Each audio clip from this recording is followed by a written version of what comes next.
जब जनकानंद गणेश भगवान की देवानी देवी विग्रहण श्री आदिनाथ भगवान की देवानी देवी विग्रहण श्री चंद्र प्रभु भगवान की देवानी देवी विग्रहण श्री शांतिनाथ भगवान की देवानी देवी विग्रहण श्री चिंतामणि पार्श्वनाथ भगवान की अंतिम तीर्थेश वर्तमान शासन नायक भगवान महावीर स्वामी की परम पूज्य गणाचार्य गुरुदेव श्री 182 सगदी महाराज जी की अहिंसा परमो धर्म की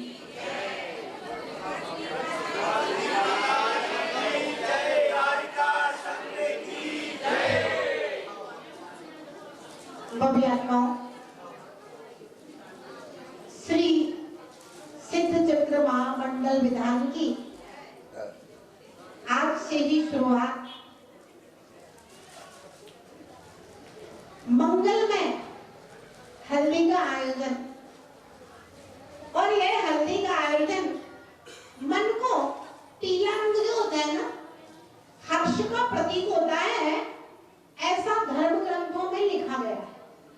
इसलिए पीले रंग के वस्त्र पहन करके भगवान की पूजा करो, पीली माला से जाप करो, है ना, और पीले पुष्प रंग करके चारों ओर पुष्प चेपण करो।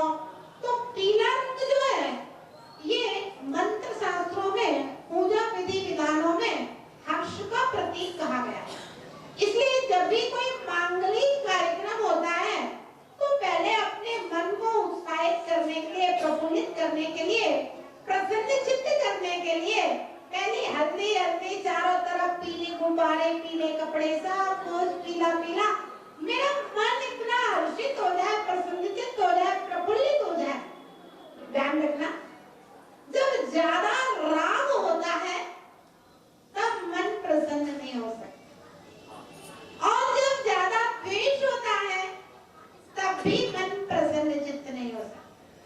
जब हम राग और द्वेष मंद करते हैं, जितना जितना राग द्वेष मंद होगा उतना उतना मन प्रफुल्लित होगा। और जहाँ पर राग द्वेष मंद होकर के धर्मानुराग पैदा हो जाए, ऐसा वह मंद राग द्वेष बीत राग द्वेष की ओर जाने का मार्ग प्रशस्त करता है। भगवान के भजनों के ऊपर, लड़की लड़कियों के गानों पर नहीं, भगवान के भजनों के ऊपर, भगवान के भक्ति गीत गा करके सब लोग एक दूसरे को, किसी से राग नहीं, किसी से द्वेष नहीं। राग होता है तो अपनों अपनों को हल्दी लगाएगा, द्वेष होएगा तो उनको छोड़ देगा। यहाँ किसी से राग नहीं, किसी से द्वेष नहीं, क्योंकि ये सब साधर्मी है। ध्यान रखना, माता पिता भाई बहन के संबंध तो बाद में होते हैं, है ना, और घर परिवार के सास बहू के, दुनिया भर के संबंध बाद में होते हैं। सबसे पहला अगर आत्मा का आत्मा के साथ संबंध है तो हम सब में जीवत्व की एकता है, क्योंकि हमारी आत्माएं सबकी एक समान है। ना किसी की आत्मा छोटी है, ना किसी की आत्मा बड़ी है, ना किसी की आत्मा दीन है, ना किसी की हीन है, ना कोई आत्मा दुखी है, ना सुखी है, ना पंडित है, ना मूर्ख है, ना किसी प्रकार की आत्मा में कोई भेदभाव नहीं। आत्मवत् सर्वभूतेषु, अपनी आत्मा के समान संपूर्ण प्राणियों को जानना और मानना, ये हमारा आत्मवत् सर्वप्रथम धर्म है। ध्यान रखना, तीर्थंकर परमात्मा की मूर्ति हम देखते हैं, जब भगवान को लगा आत्मवत् सर्वभूतेषु, सभी जीव मेरी आत्मा के समान है, तो ये प्रभु मैंने अनंत दुखों को उठाया है अनंत काल से, तो इन सब आत्माओं ने भी अनंत दुखों को उठाया है। सब जीवों का कल्याण हो, मेरा भी कल्याण हो, मुझमें ऐसी क्षमता आ जाए मैं सबको समझा दूं, सब मुनि महाराज बन जाए, सब आरिका बन जाए, सब मोक्ष मार्ग में लग जाए, सबको मोक्ष हो जाए, अनंत अनंत जीवों को। ऐसी मंगलिक भावनाएं जब कोई जीव तीर्थंकर भगवान के चरणों में बैठ करके भाता है, तब उसके लिए तीर्थंकर प्रकृति का बंद होता है, और हम उन्हीं तीर्थंकर भगवान की आराधना, सिद्धों की आराधना करने के लिए। ध्यान रखना, चाहे कोई चक्रवर्ती बन के सिद्ध परमात्मा बने,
करके विराजमान नहीं हो सकता। तो सिद्धों की आराधना करना है जो लोक के अग्रभाग में विराजमान है। कल निशंकित अंग के अंतर्गत मैंने आपको बताया था कि मोक्ष और मोक्ष का मार्गो मग फलंती है। मोक्ष का मार्ग और मोक्ष निर्वाण उसका फल दो ही चीज है। ध्यान दें, मोक्ष और मोक्ष का फल क्या है? हम जो मूर्ति देख रहे हैं ये साक्षात मोक्ष का स्वरूप है। मोक्ष कैसा होता है, सिद्ध भगवान कैसे बैठते हैं आप इस मूर्ति में देखिए। बस अंतर इतना है कि अनंत भगवान शाशरीरी हैं, जिनके हम दर्शन कर सकते हैं, जिनके हम पूजन कर सकते हैं, जिनकी हम दिव्य ध्वनि सुन पाते हैं। ये शाशरीरी हैं, इनका ये भी बहुत बड़ा उपकार है। अगर कदाचित अनंत भगवान भी अगर अशरीरी हो जाते तो हमारे लिए तो बड़ा मुश्किल होता। हम किनकी मूर्तियां बनाते, किनकी पूजा करते, किनको देख के ये जानते कि सिद्धों का आकार कैसा होता है। ध्यान रखना, सिद्धों की जो मुद्राएं होती है सिर्फ दो मुद्राएं होती हैं। या पद्मासन मुद्रा जो चंदा प्रभु भगवान की है, या खड्गासन मुद्रा जो पारसनाथ भगवान और ऊपर वेदियों में और भगवान आदिनाथ भगवान वगैरह वगैरह की। तो इन्हीं दो मुद्राओं में सिद्ध परमात्मा अशरीरी या शरीरी रूप में विराजमान होते हैं। और अनंत परमात्मा भी यद्यपि ज्ञान शरीरी है, लेकिन फिर भी पुद्गल परिगणा है, परम औदारिक शरीर से सहित है। अगर अनंतों का परम औदारिक शरीर केवल ज्ञान होते हैं विलीन हो जाता तो हमें तो कभी दर्शन ही नहीं होते, पता नहीं चलता कि ये कैसे अनंत है। तो जो अनंत की प्रतिमा है ये साक्षात मोक्ष का मूर्त में स्वरूप है। और वो व्यात्मा थ्योरी जिन वचन है, थ्योरी जिन वचन है मोक्ष मार्ग की, और प्रैक्टिकल हमारे दिगंबर निर्ग्रंथ मुनि वाला है। ध्यान रहे, जो मूलाचार में लिखा है, जो मूलाचार में लिखा हुआ है वही चर्या करने वाले दिगंबर संत किसी भी संत के हो। ध्यान रखना, नमो लोए सब सावधान। संत ना 20 पंथ होता है ना 13 पंथ होता है, क्योंकि संतों को तो पूजा पाठ करना नहीं है, पूजा पाठ खराब होगा करना है। ध्यान रखना, ना तो हमें पंचामृत करना है और ना हमें फूल फल चढ़ाना है, कुछ नहीं करना है। और आप पूजा हमारी कर रहे हो तो आपको जो चढ़ाना है चढ़ाओ, अपने को उससे भी कोई मतलब नहीं। संत ना 13 पंथ ना 20 पंथ, वह तो मोक्ष पथिक रत्नत्रय का पालन करने वाले, मोक्ष पथिक मोक्ष पे चलने वाले राही हैं, मार्ग में चलने वाले वे तो पथ के पंथी वे संत तो, और वो उस मार्ग में चल रहे हैं। ये साक्षात मूर्त रूप में मोक्ष मार्ग दिखाई दे रहा है और थ्योरिकल रूप में जिनवाणी में लिखा हुआ है।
दिगंबर निर्ग्रंथ संत दिखाई देते हैं और इनके प्रति तीतराग मुद्रा के प्रति उस मोक्ष के प्रति निसंकित होना और मोक्ष मार्ग निर्ग्रंथ साधु की चर्या के प्रति निसंकित होना, उसमें कोई शंका नहीं करना, विश्वास करना, यही मोक्ष मार्ग है जो मूलाचार में लिखा है, यही मोक्ष मार्ग है जो आचार्य अपने शिष्यों को सिखा रहे हैं। तो यह मोक्ष मार्ग है, यह निसंकित अंग आपके सिद्धत्व की सिद्धि का प्रथम सोपान होगा, क्योंकि 8 अंगों में जो सबसे प्रमुख जो पहला होता है वह सबसे महत्वपूर्ण होता है।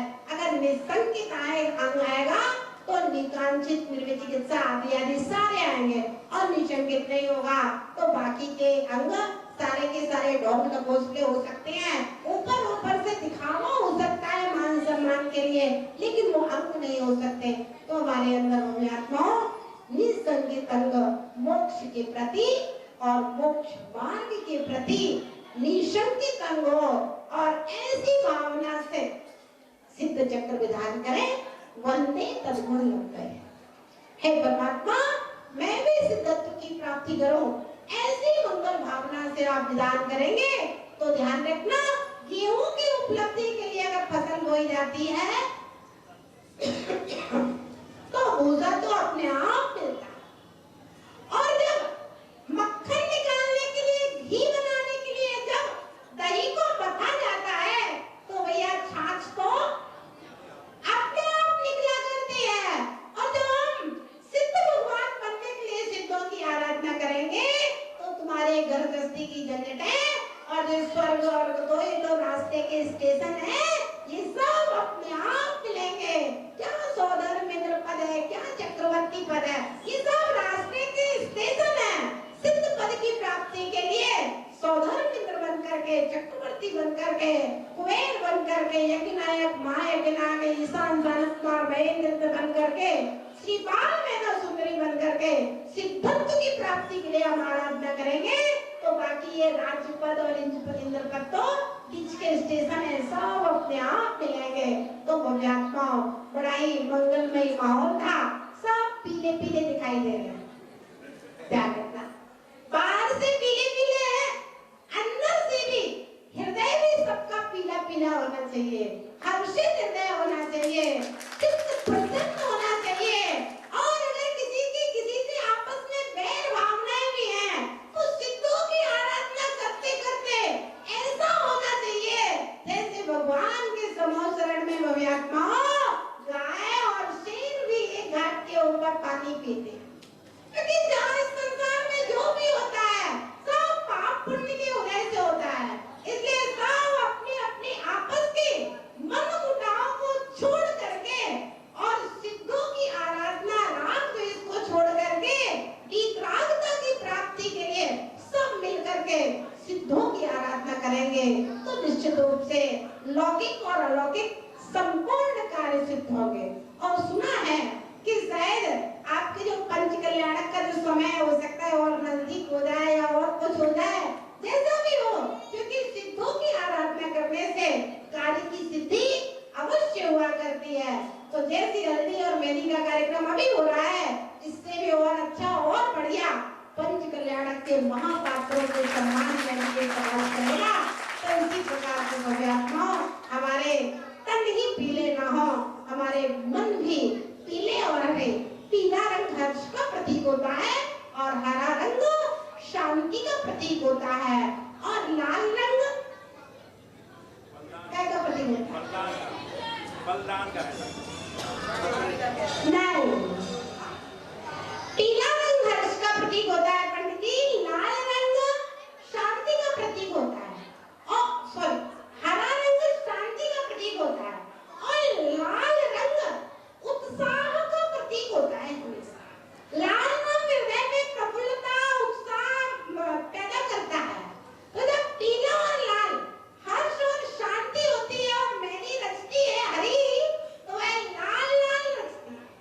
तो सबके हृदय लाल, पीले और हरे रंग के होते हैं।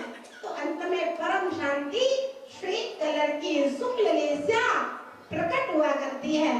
तो भव्यात्मा यही रंग है, अच्छे शुभ और शुभ रंग है। तो इन रंगों का भी प्रभाव हमारे मन के ऊपर, मस्तिष्क के ऊपर पड़ा करता है। तो सभी लोग पूरे उत्साह के साथ में, अभी हल्दी लग रही थी, सब लोग बच्चे से लेके वृद्ध लोग सभी लोग हर्षित थे। और यही हर्ष, इसी प्रकार का हर्ष 365 दिन हमारे जीवन में बना रहे। हम रोज भगवान का अभिषेक करें, पूजन करें, तो लगना चाहिए कोई इंद्र बन करके ही पूजन कर रहे हैं। कुछ लोग होते हैं, हम लोग कोटा में थे, एक सज्जन थे दादावाड़ी में, तो कन्हैया वे सोने का मुकुट, सोने का हार, सोने के बाजू में, और वे रोज अपनी पूरी पोशाक के साथ में इंद्र बन के सोने के आभूषण पहन करके वे रोज भगवान का अभिषेक और पूजन किया करते थे। तो हम लोग बुंदेलखंड वाले हैं, कितने कंजूस मत बनो, तिजोरी में पैसा बहुत है, ये सोने की थरियां वाली परात तो वो लॉकर में दही नहीं गजब खाती खाना। आप लोग तो बढ़िया अपने अपने चांदी के मुकुट बनवाओ, अच्छी बढ़िया सोने की माला गले में पहन के रोज भगवान का अभिषेक पूजन किया करो, बढ़िया चांदी के बड़े बड़े थालों से भगवान की पूजन किया करो। लगे हमें कि एक बार हम इंद्र बने तो वो आनंद आया है कि हम रोज चांदी के मुकुट माला सोने की पहन करके भगवान की आराधना कर रहे हैं। और जब यहाँ रोज सोना चांदी पहन करके इंद्र बन करके भगवान की आराधना करेगा तो डबू सर विश्वास मानना अगले जन्म में इंद्र बन करके समुद्र में भगवान की आराधना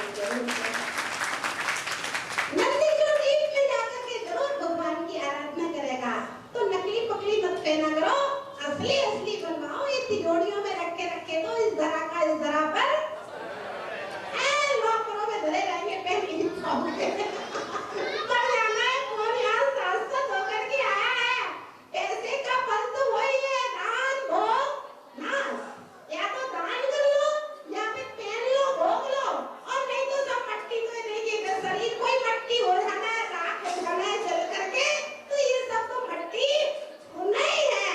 तो अपने वैभव का उपयोग केवल भोगों में नहीं, वैभव का उपयोग भगवान की भक्ति में करेगा तो फले अनंत। जो धर्म ध्यान की भूमि विषय भोग है, धर्म ध्यान की भूमि में भोग है। अज्जू भैया, सनी भैया, बिट्टू भैया, तो अनंत बड़े रूप में फलित होगी, सब कार्य सिद्ध होंगे। सबके लिए मंगलाशीष। बहुत अच्छा कार्यक्रम हमारी बालिका मंडल और महिला मंडल ने मिलकर के किया है, सबको मंगलाशीष। कमेटी और जितने भी युवा मंडल की कार्यकर्ता हैं और ये मंदिर के जितने भी पुजारी हैं, सबने मिलकर के जो आयोजन की शुरुआत की है, आगाज किया है आज, सबके लिए बहुत बहुत आशीष। ऐसे ही कार्यक्रम आगे बढ़ता रहेगा। देखिए पूज्य माता जी ने अभी हल्दी का बताया, शांति का प्रतीक है और शांति